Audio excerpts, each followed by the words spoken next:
Close your eyes and imagine.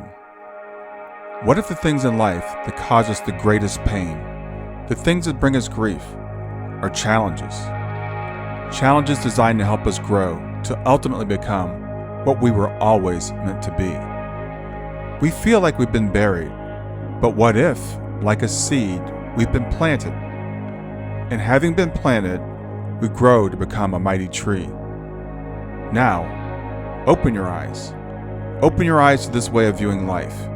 Come with me as we explore your true, infinite, eternal nature. This is Grief to Growth, and I am your host, Brian Smith. Hi, everybody. This is Brian. I'm back with another episode of Grief to Growth. And today I've got with me Heather Allison. And Heather is an activator of those who are here to be activators. She's a divine feminine guide for divine feminine guides. She helps people to kind of find who they are, to find out what they need, what they should be doing in life, or what they're here to do. She had a sudden spiritual awakening at the age of 40 years old, and she started teaching the deep feminine, archetypal, energetic, and consciousness principles that she teaches today.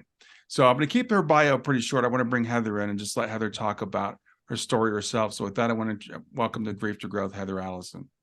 Thank you so much. Super happy to be here. Yeah, it's really good to have you here, Heather. Most of my audience are people who are kind of looking to find themselves, trying to figure out, why we're here, all those types of things. But I always like to start off when I have guests on because people want to know who you are. So tell me about your story. Yeah. Um, we kind of alluded to this in our little pre-chat Mm-hmm. that I know you shared that a lot of the people that you have on here kind of tend to have like a large event that kind of kicks off their connection to something beyond, something higher. And a lot of times some aspect of a really, traumatic or grief-stricken event. Mine was, I dare say, almost mundane in how it happened. It wasn't, but I really was just kind of, doing what you do and living your life and trying to figure things out and trying to find what my place in this world was, and trying to figure out what I was supposed to be doing with my life and all of those things.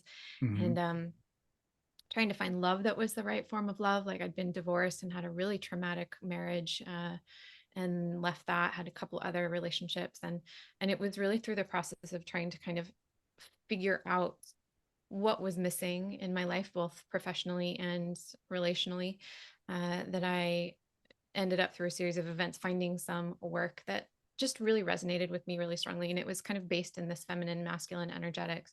Mm-hmm. And ultimately I wanted to learn this work so that I could, find a love relationship that was finally going to feel like the right one. And that was really my goal. And I resonated with it so strongly that I was like, I just want all of this information. So I actually went and looked at this woman's website and I was like, I just want all of it. So how, is there anywhere that she teaches all of it? And she was offering a coach training program. And I was like, well, I have a job. I don't really care about becoming a coach. I didn't even know it was like an industry at that point. And I signed up for that. I ended up getting laid off from my job the day before it started, which was about 6 months later, and was like, okay, well, I'll just, those little nudges that you have from spirit, from the universe, that you're like, all right, so something's being orchestrated, perhaps because the timing was so interesting. And I went through that training and obviously immersed really deeply into this work, this archetypal work and the feminine work. And about 6 or 7 months later, I had a dream in which I was in an ancient Egyptian temple, and this man appeared to me and offered to be my teacher. And I said yes in the dream. And he guided me deeper into the temple and took me into like a sacred room or a sacred library and showed me, these like sacred texts and things like that. Introduced me to other people who were going to be teaching me as well. And I woke up and I was just like, cool dream. And really, I was like, that was amazing. But that was kind of the extent of my what I thought that meant. But probably about a month later, I started having all of these things start happening in my waking life that were pointing back to this dream, and things that were I had heard or been told or seen in the dream were showing up in my waking life. And I was like, wait a minute. And so it was just over the series of like very persistent messages and like synchronicities and things that were just showing up that I was like, I kind of can't ignore this anymore, that this Mhm. is, it was too much to be just coincidence. And so I sat down at some point and was just like, listen, if I was like, is this guy actually trying to talk to me? Maybe there's something to this. And I sat down and I meditated, and I was with a lot of rules and a lot of parameters because I was freaked out by it because I was like, I don't know, is this a ghost? What's happening right now? And it was just like, you can, if you're trying to talk to me, then you can talk to me and you can show me things and you can say things to me. But other than that, like, this is my space. There's, you're not allowed here. And he did. And it was kind of, as I describe it, like fall out of my chair in awe with the things that I was receiving and hearing and seeing. And it's just deepened and opened from there into other guides that are also on the other side, or higher beings or what have you. And yeah, it's kind of been a continual journey of being mind blown and receiving the teachings that I now teach to my clients. Yeah. Well, it's interesting because before we did get started, I did mention to you and a lot of my listeners and myself were kind of cracked open by a specific event, but it doesn't always have to be that way. Yeah. And the other thing is grief can come in many forms. So it can be something like the loss of a marriage or the loss of a relationship, or even just that general feeling like I don't know why I'm here. This Yeah. is just not satisfying me. Yeah. Yeah. I agree. And that's actually something I was going to mention is I did completely lose myself in my marriage. I mean, I was an absolute shell of the woman that I had been before I entered it. Mhm. And I talked about it as being kind of like encased. I felt like I was encased in like 3 feet of ice. Like there was no reaching the real me in that relationship. And it took a long time to kind of come back out of that. So I really did feel like, loss of innocence, loss of who I was, loss of my essence, loss of, what I had thought was a really beautiful relationship was very much not. Um, and then ultimately too, kind of the grief aspect that I feel like I experience most often is the last one that you talked about, as far as like my spiritual journey, is this like ache that is, I know that there's something that I'm supposed to be doing here. Like, I know that there's something in my bones that feels like it wants to come through, that feels like it wants to be lived into, that feels like it wants to be expressed. And it is so painful, like for me, like this deep existential pain Mhm. of what if I miss that? What if I don't understand what that is? What if I get that wrong somehow? What if I am being kind of so much in my forgetting, if you will, in this, lifetime, that it just passes me by and I never get a chance to be that fulfilled. That for me, it's like this existential kind of like soul separation grief, if that makes sense.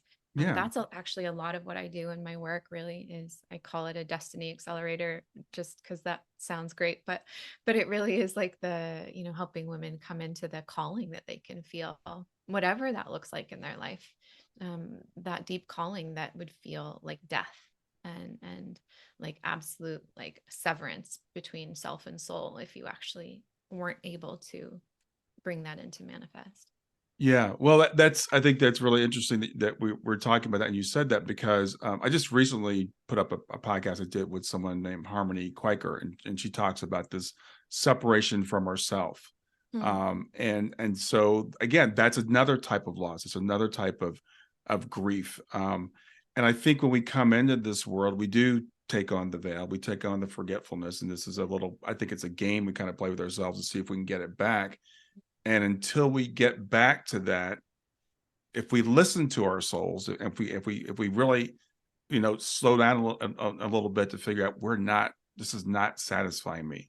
Yeah. This is not making me feel fulfilled. And as you said, in your marriage, losing yourself, which I think a lot of us do. We feel like we're always playing a role and we don't know who our true selves even are anymore.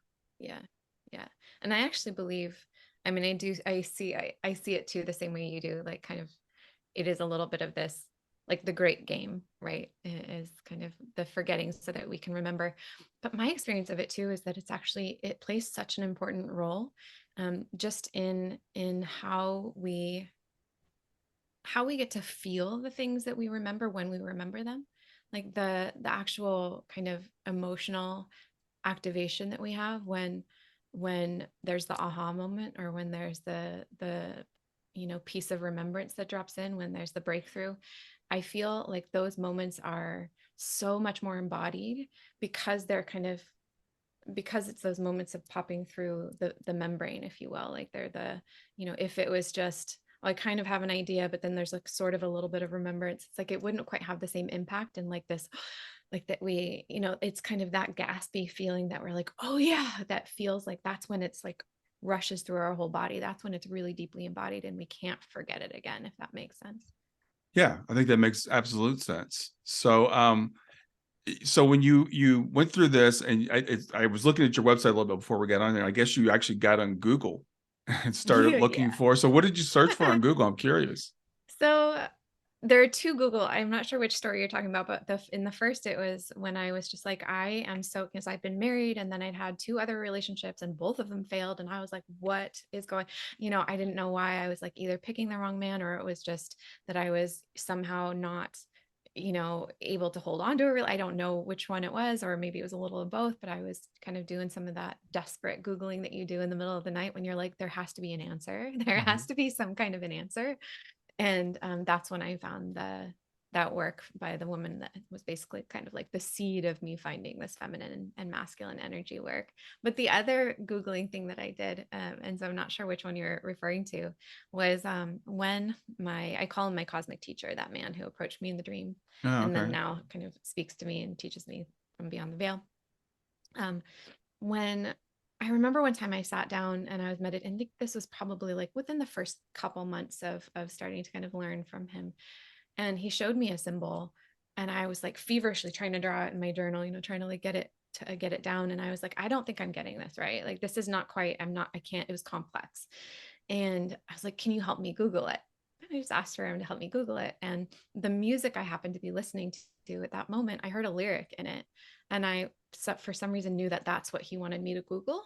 And I was Hmm. like, doesn't really make sense, because I'm pretty sure I'm just going to get like song lyrics and, the album cover and the art, and information about the band and stuff like that. But I did it because that's, I'm like, sure. And I hit Google Images after I put in the lyric. And of course, you would expect like the first few are, the album cover and whatever else that about the artists. But like the fourth image over was the symbol that he'd shown me, and I nearly fell out of my chair. Like it was the Sri Yantra, if you're familiar with it, and so a I'm not. sacred geometry mark Mhm. that I hadn't been familiar with until that moment. But I was like, I don't know how you just did that, but I have that conversation all the time. Like, I don't know how you're doing what you're doing, but this is like, it blows my mind.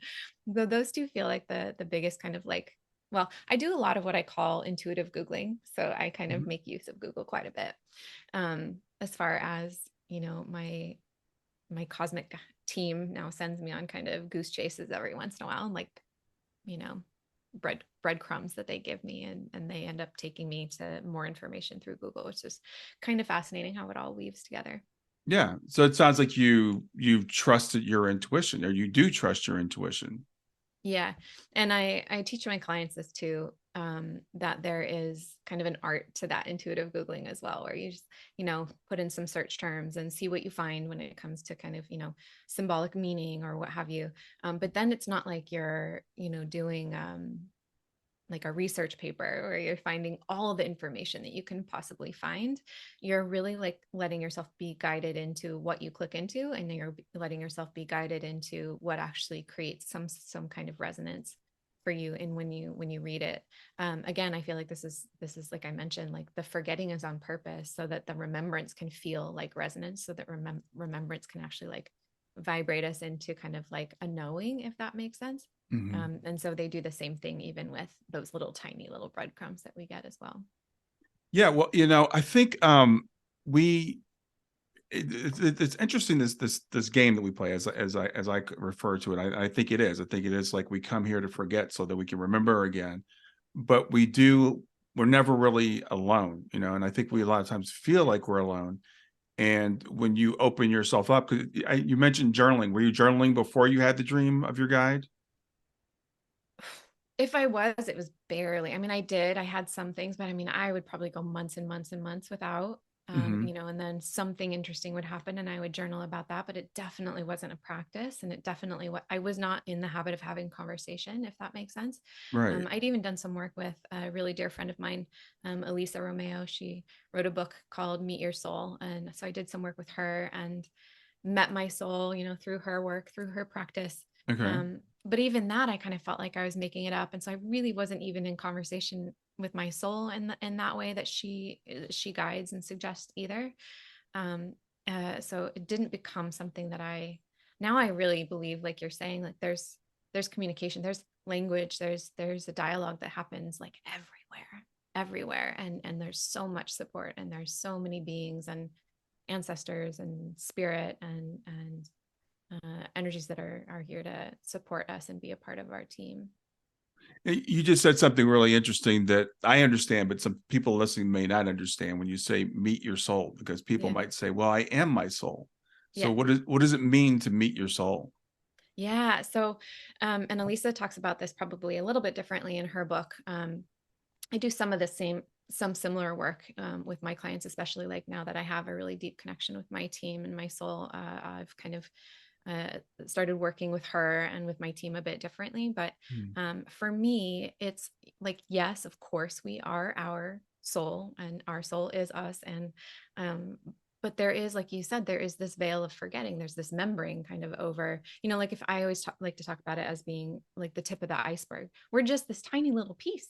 We're this tiny little bit of our soul. We're the consciousness that necessarily has to forget being the full remembrance of our soul. And so for me, it's really important to have a dialogue with the wholeness of her or him. But like the wholeness of, most of my clients are women, so I get in the habit of saying her. But be in dialogue with and understand the language and how she speaks to us in so many different ways, in our bodies, in our sensations, in our dreams, in our intuition, and in our emotions even.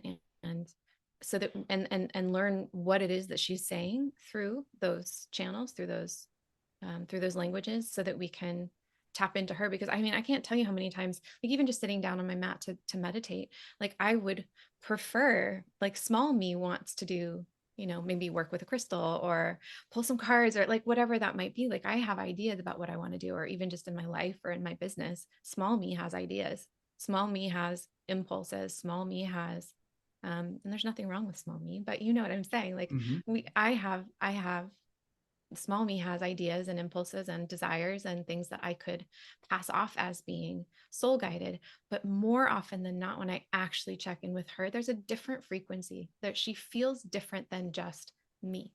So she feels like the whole voice, the whole self, the divine self. She is like, she's the one who holds my map, and I'm here remembering and receiving guidance about how to walk that path.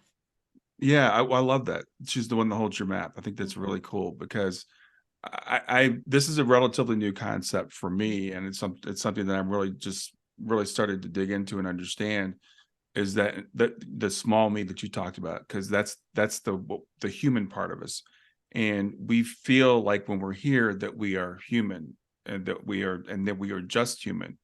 But I think there's a bigger aspect to us, the oversoul, or the self with the capital S, or however term where you use higher soul, some people use that, or higher self, that is the wise one, the eternal one, that kind of spins us off into this little piece of ourselves Yeah. that navigates this world. And we don't have the map as the avatar that we are when we're here.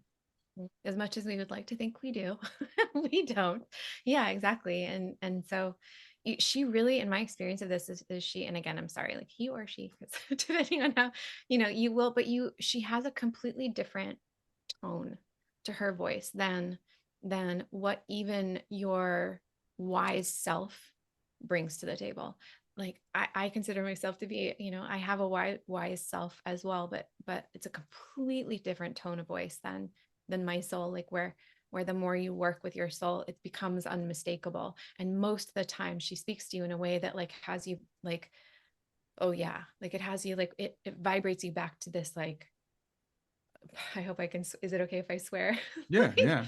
it has you vibrate back into this space of like, oh shit. Okay. Like kind of that like shakes you to the rafters, you know what I'm saying? Shakes you to the bone where you're like, I can't pretend in my forgetting anymore. I can't pretend in my limited viewpoint, and I can't pretend in my ego, as well meaning as our egos are. I can't pretend anymore when when we actually hear her voice. It's like everything just falls away. All the facade just falls away. It can Hmm. be hard to follow her guidance sometimes. I often have what I call human tantrums about the stuff that I receive, but it's like, okay, but it feels like the deepest truth that we can touch. And so it's so powerful when we get to really fully connect to her and start learning her language, and then stay in devotion to connecting with her, because we do like to get back into our forgetting sometimes. Well, this veil that we're under, this illusion that we live in, is very, very real, Yes. and the ego is here to keep us protected and to keep Yeah. us safe. And the ego wants comfort, and the ego wants things to stay the same, and the ego just wants to, hard. We don't want to go through hardships, for Right. example. And as I hear you speak, I think about, like, sometimes we talk about soul planning, and I'd like to ask you how you feel about soul planning, but people will often push back against that and say, "Well, I would never have planned this," and they'll Right. plug in an event. I Mhm. I would never plan this, and the language I'm starting to use now is, yes, as a human, you never would, but as a soul, you might. Mm. Yeah, completely. So when you say soul planning, do you mean like, that like orchestration by your soul? Yeah. Do you think that our lives have an arc that our souls plan, or we plan before we come here, or anybody else? Yeah, I think this is really complex. I really do feel like, and this is one of the reasons why I think, why it's been so profound for me in both like learning, being taught the mysteries through my team, but also teaching them now, is it's never so easy as to find like what's the right template to kind of make sense of everything. It's so complex and it's so full of paradox. I really believe that yes, there is so much orchestrated by our souls, including things that we as small selves feel are really, really painful. There are also misuse of free will down here. And there are people who are just assholes and misusing that power. Right. And so I it's a combination of both. Like there are definitely places where we're operating in wound that our souls would never, quote unquote, have chosen for us. But the beautiful part about it is that in my experience, it doesn't really matter which one it is, because we get to do with it the same thing. Like the practice of how we navigate it is the same, which is we can assume that it is for us because it's here, just simply because it's here. And we can, I just got chills. And then so we can kind of transform it into being something that helps propel us, or helps grow us, or helps ready us, or helps empower us, or helps open our eyes to something, or helps make new choices, or what have you. Um, there was something else I was going to say in this, and I don't remember what it was. But oh yeah, that's what it was. I have a funny little like anecdote that I always tell my clients. That is, I really feel like there should be somebody who kind of greets you here at the door when you get here as a human, like when you're born, and says, "Hey, welcome to life. Like you're going to be uncomfortable here. Which form of discomfort would you like? Would you like the form of discomfort that comes of following your soul, or would you like the form of discomfort that comes of not following your soul?" Because Mhm, she absolutely is going to have really uncomfortable things and even painful things for us to move through. It's mhm. just that it's, in my opinion, kind of coming back to that grief. It's like an existential grief and an existential pain when we're not listening to her, when we're not following the path that she has in store for us. Yeah. Well, that's what I like what you just said there. It's like, do you want to choose the pain of following your soul, or the pain of not following your soul? Because Right. we are going to have Yeah. pain when we're here. The suffering, I think, is optional, but the pain is part of Yeah. I think it's part of the process. Yeah. And the paradox is, because people, it's all, people say, well, it's one or the other. There's either free will or there's predetermination, and which is it? And I think the answer is both. I Yeah. think that our souls understand that there's certain probabilities, that there's some things when we plan our lives, when we come into this particular body with these particular parents and this particular nation, whatever we're born in this circumstance, there's a really, really good chance that these things are going to happen.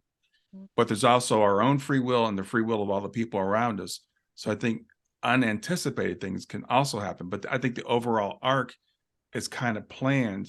Yeah. And our soul, our human part of ourselves would say, well, if I were going to plan this life, I'd make it really, really easy. I would just, Right. I don't want to go through pain. I don't want to go through suffering. But every single person that I've talked to in this program has gone through some sort of existential angst. And some of us, it takes being hit over the head with a disease or an accident or, even a Cosmic two death. by four, I call those. Yeah. And some people, it's more gentle nudgings. It's some people, it's like, I think it's like our guides are like, no, go that way. And Yeah. they give you a little nudge. Go that way. They give you a little nudge. And if you're open to it, you can navigate things a little bit easier. Doesn't mean you're going to avoid all the pain, but Yeah. the path might be a little easier. Mm.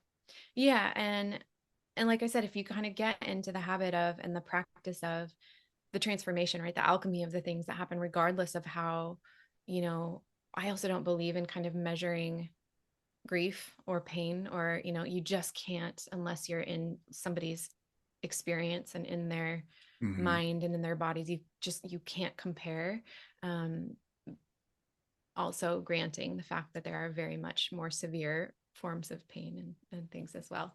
But if you get in the habit of kind of of being in that alchemy where where you're seeking to turn everything that's painful and everything that happens into something, at least that you can, I kind of look at it as like creating the rungs of a ladder. Like there's always a way that you can find that it is something that you can step up on top of, that you Mhm. can use to kind of propel you forward. And you don't have to be so like Stalinist about it and be like, I'm feeling pain. Let's, like you don't have to be militant about how you do this. Like there's time for processing, and there's time for falling apart, and there's time for just letting yourself be like in the dissolution of grief and pain. And there's beauty in that as well, as much as it's horrendous.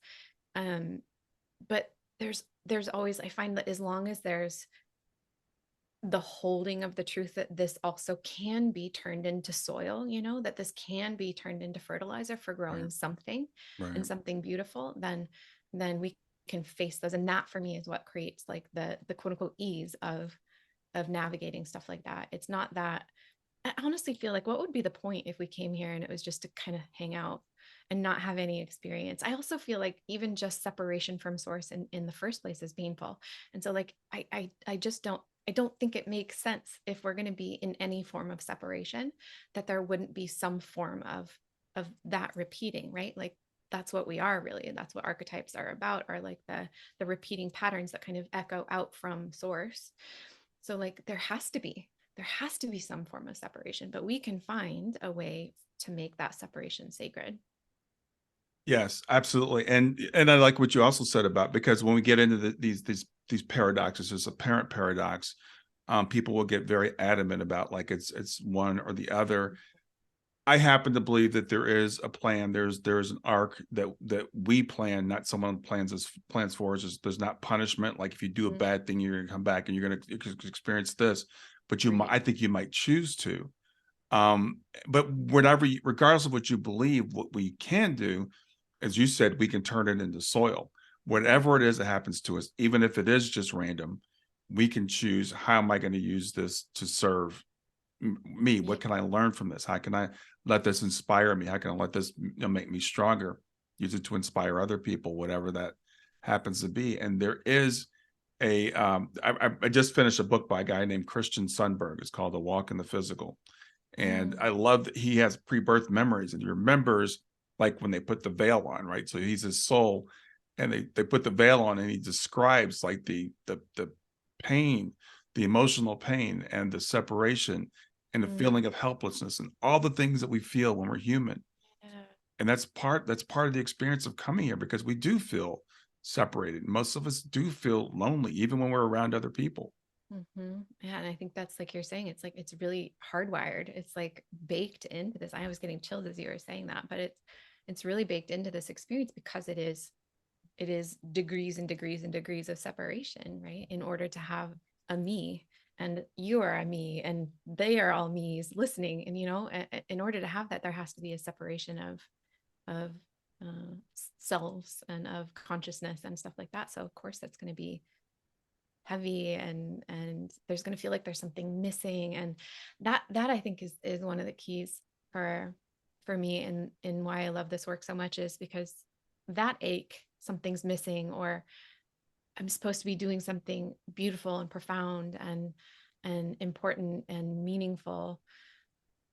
Those, like, it is this connection. It is this connection to higher, to soul, to the mysteries, while we also really deeply honor what's here and the mess and again, the paradox, right? Like, it's both mundane and it's mystical. Like, can we walk the path of both and not one or the other? We are so just, man, do we want either or? We really want the answer that we can just kind of like nail down into the ground and go, cool, got it figured out. Like, either or, like it, we are so addicted to getting that. But um, one of the things I like to kind of bring into the conversation, when, because you've mentioned this a couple times, and people are like, no, it's either predestined or I have free will. And I think what we forget is how infinite the universe is, first of all, even the physical universe, but the energetic universe and source and energy and all of that. It's what makes us think that it's so limited, Right. Right. that it wouldn't, that even like that those two things couldn't exist in the same. It's like choose your own adventure. You choose this path, things, the path changes, the choices available change, Right. the twists and turns and the curves in the path change. You choose this one and it's a different set of things, but it is so infinite that there's always the, like, your soul or your guides or God or whatever you want to believe, the infinite universe is always able to kind of put other things in your path so that you can choose again. Yeah. There's, yeah. That's beautiful. I love the way you said that. We're always I'm always looking for analogies, because we can't really grasp this whole thing with our tiny Right. brains from our limited perspective. And I feel blessed to live in an age where we have video games. And my daughter and I used to love to Yeah. play video games. And I think that's a perfect analogy for where we're like avatars in the video game. And so the designers can plan out the arc of the game, and they've got the things that we're going to meet depending on which path we choose. But as a human being, there are billions of decision points. So every day we're choosing a new adventure. We always get a chance to make a different choice. So we have an overall arc, and I think it's all good. I think we all end up at the same place eventually. But while we're in the adventure, we get to play the adventure that we choose to play. Yeah. And it's so cool because, like, we have AI now that we're actually starting to see that even things that we wanted to have, like the either or relationship with, like, this is the thing, I program it so it does this. We're seeing the AI can actually learn and fill in pieces where maybe you make a completely new choice and it didn't have a plan for that route before, but now it's like, oh, but we can create this now. Do you know what I'm saying? And if a computer can do that, why would we think it's different with, like, what we have no real, like, nothing more than a sliver of understanding about, which is like the energetic universe, or the spiritual universe, if you will. Yeah, it's funny because my background, I'm an engineer, so my background's Oh, engineering. that's so great. I love it that you're having these conversations now too. Yeah, and the reason I wanted to be an engineer, I realized, years later, is like I want to write answers to stuff. And my daughter has a friend, young man, he's like in his early 20s, and he's an engineer. And he came over, and we were talking, and he's like, Mr. Smith, what's the right answer? Should I buy a house or should I rent? And if I buy a house, how much should I budget for maintenance? Because he wants to just have it formulaic. And I'm looking at him, and I just kind of smiled because I see myself at that age and going, that's not the way life works. It's Yeah. there are no quote right answers. It's a mystery. It's always unfolding. And I'm learning more now about our universe is not Newtonian. It's not just cause and effect. There's a whole lot of mystery built into it. We get all the free will going on around us of all the other people. We have our own free will.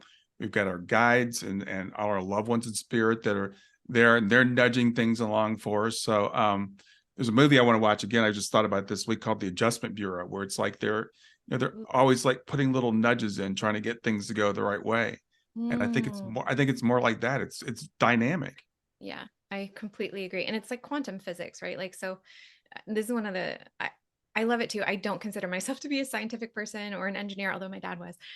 but I actually love that this work feels like math to me. It feels like science to me. It Hmm. feels like because working with archetypes, there is a real intellect in them. Hmm. That makes, and there's a way of like understanding, uh, um, that duality, that like either or, and like how these things work together. And I love that because it's almost like this mathematical equation that you can kind of make sense of. It's a model basically to make sense of Hmm. the mystery. But it's like quantum physics rather than algebra or something like that. Exactly. And what I love about that though is that I see even quantum physicists who still scratch their heads about quantum physics. Hmm. They don't really understand it because there is no understanding it because it's still a mystery. And yet they study it and they gain an understanding of it, like the kind of the mysterious and the paradoxical ways that it works. And that's kind of the gist for me, is like when we start to work with the mysteries, we actually understand it on that level, so that we're not sitting here with this like furrowed brow kind of trying to find the answer.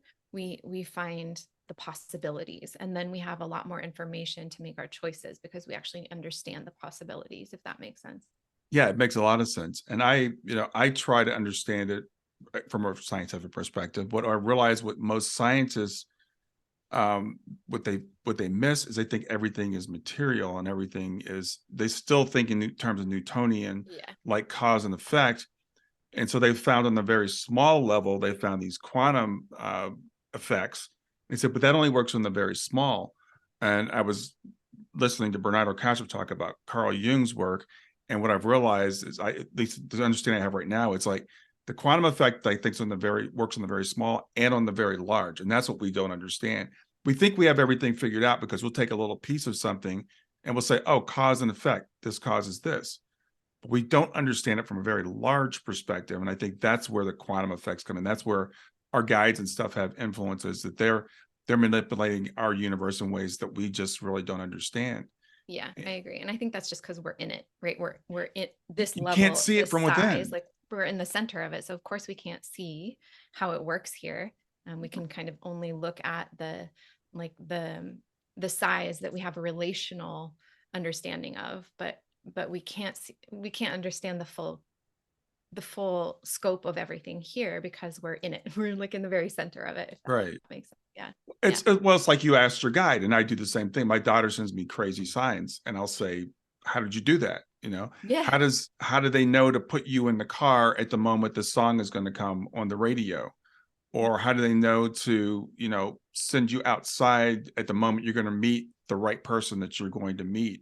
Yeah. Or all these things we don't understand how, because it's operating on a level that's above the level that we operate on. Yeah. So it'd be like, again, a character in a video game understanding what the programmer is doing. The Mhm. character in the video game has no concept of the programmer except for what's going on in the game. Yeah. Yeah, exactly. It's the matrix. It's like totally, but yeah, I've had experiences. So now that I do journal, I mean, I journal a lot, and I constantly get downloads and teachings and things like that. So I have stacks of journals with so many things that I then kind of go back and look at and see what wants to go in my mystery schools and all of that stuff. But Hmm. um, I remember there have been a couple of things. Once where I was like trying to find what was that thing, like trying to go back through all my journals, trying to find the thing. And I was getting so frustrated and I couldn't find it. And I was like, oh, fine. I'll just, whatever. I just give up. And I happened to look over and I look, and like the page facing up that was my one of my journals from like months and months before was open to, was exactly what I was looking for. And I was like, I don't, what? Wait, how did I didn't see it before when I was looking for it at all. And then other times where I've been guided to a particular date. And so I'll go to that date in my journal, and Hmm. then they'll guide me to another date from there. And then like those things will be talking to each other and unfold, like unwrap some of this information that they'd been giving me in a way that I couldn't have understood if they'd tried to tell me back then. But now with these, it's just been, I'm like, how do you guys do this? Like, I don't Hmm. understand. It's really fun though. I think that's one of the things that actually, I think that's another piece. One of the reasons why we forget in order to remember is we get to have these experiences that are like, whoa, which keep us on this path of going like, I'm going to keep paying attention, because Hmm. it's kind of fun to have our mind blown. And I feel like sometimes if we didn't have that, if we didn't have that that, again, that kind of experience of remembering things, we wouldn't keep trying to hear more. We wouldn't keep trying to listen more. Yeah, we get that sense of mystery, that sense of discovery that humans crave. I think we crave that. We crave We do. adventures, even our in our lives, we watch movies, we read books that always have the hero's journey. It's Mhm. always, you start off okay, you end up losing something, you go to find it. I don't know I can't remember all the details of the hero's journey, but it's a Yeah. full circle. Mhm. And once you understand that archetype, then you realize that's like the plot of every single movie that we ever watch, Yeah. because we're fascinated with that. We're fascinated with losing something and finding it again, because I think it's built into our souls. Yeah. We recognize it at a really cellular, visceral level. Yeah. Yeah. So tell me about how you work with people. How do you work with people? Yeah. So there are, I guess, four ways of working with me. So my signature offering is the Golden Goddess Mystery School, and that's a 9-month mystery school that I guide for women. I have started working with men. It's just more of a bit of a custom kind of thing, so that we can make sure that we're applying the work to more masculine beings, if you will, in a way that feels like aligned for them. But yeah, Golden Goddess is the mystery school that is the deepest and the most personal, and the most of my, a personal support. I have a mini mystery school called the Spiral, which is quite a bit, lighter in both the journey and the investment, but also personal support for me as well. Then I have my monthly temple, which is called the Inner Sanctuary, which is kind of like, if you want a taste of this work, if you just kind of want to get the vibes, if you want to have some Q&A kind of attention from me, as well as some great bonuses, that's a great place to start. And then one-on-one, and that's really a bespoke, a custom experience. So Mhm. um, whatever anybody wants to kind of create in that realm, we can create together. So I have to ask you this, because I work mostly with women, and Mhm. I've interviewed a lot of women who either exclusively work with women, or if you go to their website, like your website, I see all Yeah. feminine, the divine feminine. So what is the difference between the divine feminine and divine masculine, if there is a divine masculine, and why the focus on the divine feminine? Love this question. There absolutely is divine masculine as well. And I think one of the biggest misnomers or misunderstandings is that, like the feminine is for women and the divine masculine is for men. And it's not the case. We have both within us. It's literally like the aspect of duality, and how creation creates within us and through us. So we all have masculine and feminine. But the reason why there's so much focus, especially these days, on the feminine is because she's the aspect of us that we've been vilifying and rejecting and burying, and teaching ourselves, or like being conditioned to, and teaching, one another to fear and to devalue in so many different ways. And that's from a really like deep archetypal, just like psyche kind of way, but also in really like kind of, again, more mundane aspects, like um, suppression of emotions, fear of certain emotions. It's not appropriate to have emotions in the boardroom.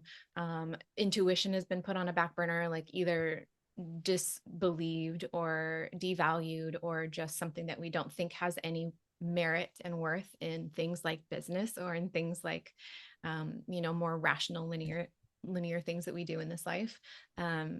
Our bodies, like how often do we prioritize what we think and what we need, like the rationality over the rest of our body and what our body needs, and how little we listen to our bodies these days. So it's a lot. And so the reason there's a focus is because it's more dire to bring her back into our awareness and into our practice and into our embodiment, if that makes sense. But also because she is she is everything internal, eternal, and expansive. And so starting with her, beginning with her, and really like starting to work with her, again, men and women, we are touching into the things that are really truly most important, and really truly the things that we crave most. Like love, you can't put that on a spreadsheet and figure out how to have that. Like none of those things can we plot with linearity. And so if we make more room for her to kind of be our guide, and then bring in our beautiful sacred masculine to kind of take action for and be decisive about and be devoted to and uphold and like create the structure for what we want, what we understand that we want, or what our intuition is telling us, or what how we feel or how we want to feel. That's the co-creative aspect coming alive within us, if that makes sense. I get Yeah. very heady about this stuff because it's so much, but I love it. So I get really excited about talking about it. Oh, yeah, and that was a beautiful explanation, and I wanted to give you the chance to do that, because I Thank you. definitely understand that. I think the last couple thousand years, I don't even know how long it is, the masculine energy, and again, it's not the male energy necessarily, even though males have dominated in so many ways, has driven out the feminine. And it's kind of goes back to what we were talking about before, trying to understand the universe as this rational Newtonian place, cause and effect. Everything's about brute force taking action, Yes. as opposed to listening to within, not trusting our intuition, thinking that we can study everything and analyze it and understand it from within the system, which is just crazy. And so I think that it makes sense that we need to balance things out from these hundreds or thousands of years that we've neglected the divine feminine. And I think that's part of what's destroying our planet and is hurting our relationships, 1000%. because we don't value that aspect of ourselves. And we all have, and we all need both. 1000%. Yeah. It's the reason why we also are, think that we can and should conquer nature, right? And like, bend it to our will, if that makes sense, and like have it do what we want it to do, rather than finding a way to be in this, like, one of her energetics, one of the feminine's energetics is wholeness. But you can't have a wholeness when you only have it for part of the whole, and so it's like we don't think about other people, let alone the planet and nature and other beings and things as important. It's become a very like, well, wholeness for part of the whole, but that's not wholeness. And so it's been a very wounded form of wholeness. And so that's again one of the other reasons why it's so important to bring her in, is because she is that embodiment of both and, right, rather than the either or, which is why there's so much paradox in this work. But it's so powerful, like when we can learn how to walk with paradox, both in our own lives and like existentially, spiritually, everything makes so much more sense, and it becomes so much more fluid, and so much more ease filled, and so much more harmonic. Like the gist of the work I feel like I'm here to do is to really help us find Eden, right? Really help us find and embody and live into the idea of like a heaven on earth, where we can actually be in harmony with one another. And we can, I mean, I know that that's all very lofty for some people, like, look at the state of this world right now, but got to start somewhere. You got to begin, right? Yeah, that's another one of those, I think, paradoxes, because I've heard people talk about, it's interesting because I actually interviewed someone that talked about living in the fifth dimension. Some people say we're moving into the fifth dimension. And then other people say, well, that's not what the world is designed to be. This is supposed to be a 3D place. This is supposed to be a dualistic place, a place of conflict. And we kind of come here for this. So that's a paradox that also, it's kind of like, it is what it's supposed to be, but we're also here to try to make it better. Yeah. I think that's our work. That's our Yeah. practice. That's how we grow ourselves. It's not by just saying we're just going to accept it for the way it is because that's the way it's supposed to be. But how do we all work together to create a better reality? Yeah. And that's like goes back to what we talked about earlier. Like, first part of this conversation was like, it's got to be both mundane and mystical. It can't just be one or the other. And I think one of the things that gets missed in the whole like dimensional conversation is it's not about getting from 3D to 5D, nor is it about only concentrating on the 3D. Like, nobody talks about 4D and how 4D is actually the both and of those things. That is the bridge. It is the combination of them. It is the harmonizing of them, instead of like these being places where I get to graduate from the 3D and get to the 5D. 'Cause what we're looking for again is like is the harmonics, right? Yeah, as you said that, I realized, yeah, nobody ever talks about 4D. It's Yeah. like 3D, 5D. Funny. Yeah. So, what? How would someone know that it's time to work with you if they search within themselves? What would they? What kind of person do you work with? Well, my favorite answer to that question is how a lot of women end up joining Golden Goddess is they just feel something vibrating in them when they're listening to me or when they're reading some of my work, and they just kind of have this like I feel like I'm supposed to be in there and I don't know why. That's probably one Mhm. of my favorites because they're actually starting to listen to the mysteries, if that makes sense. Mhm. And taking taking action in honor of them. But women come here for, and like I said, I am starting to work with men more, but women come here really for four different things. They come here, then the overarching one is they feel like something's missing or there's something big and important that, and like something that can only be found in energetics or in the mystical or beyond kind of what makes sense in this world that is important for them to find or important for them to bring through. But they Mhm. come here either for love, whether that's to find love or to heal their relationships. They come here for business. So I have a lot of women who come here wanting to get out of like the old wounded business tactics and business paradigm and things that have us really like just in this hamster wheel and like playing the game and really like hustle mentality and all that stuff, and they want to find that more easeful and more soul guided form of business. Mm. um Spiritual, so women come here to have their connection to their soul and their guides and their cosmic team like I found, and to like increase their ability, their vesselhood, if you will, their ability to be guided and their ability to receive from the mystical realms. And then personal power, so really just, I've had women come with great deal of trauma or a great deal of kind of like feeling something's lost or having patterns that they just keep living into and cycles they keep living into that are really painful for them, and they can't figure out how to shift those. And so we do a lot of work at a lot of levels in here, including simply just finding you and being able to come back to the you that you know that you're supposed to be. Yeah, awesome. Heather, let people know how they can reach you. Yeah, you can find me at heather-allison.com. It's two L's. Awesome. I really enjoyed our conversation today. Thanks for doing this, and Me too. enjoy the rest of your evening. Thank you so much. I did too. I love this chat. All right, have a good day. Thanks, you too. I'm excited to announce I have a great new resource. It's called GEMS, 4 Steps to Move from Grief to Joy. And what it is, it's 4 things that I've found that I do on a daily basis to help me to navigate my grief. And I'm offering it to you free of charge. It's a free download. Just go to my website, www.grieftogrowth.com/gems, GEMS, and grab it there for free. I hope you enjoy it.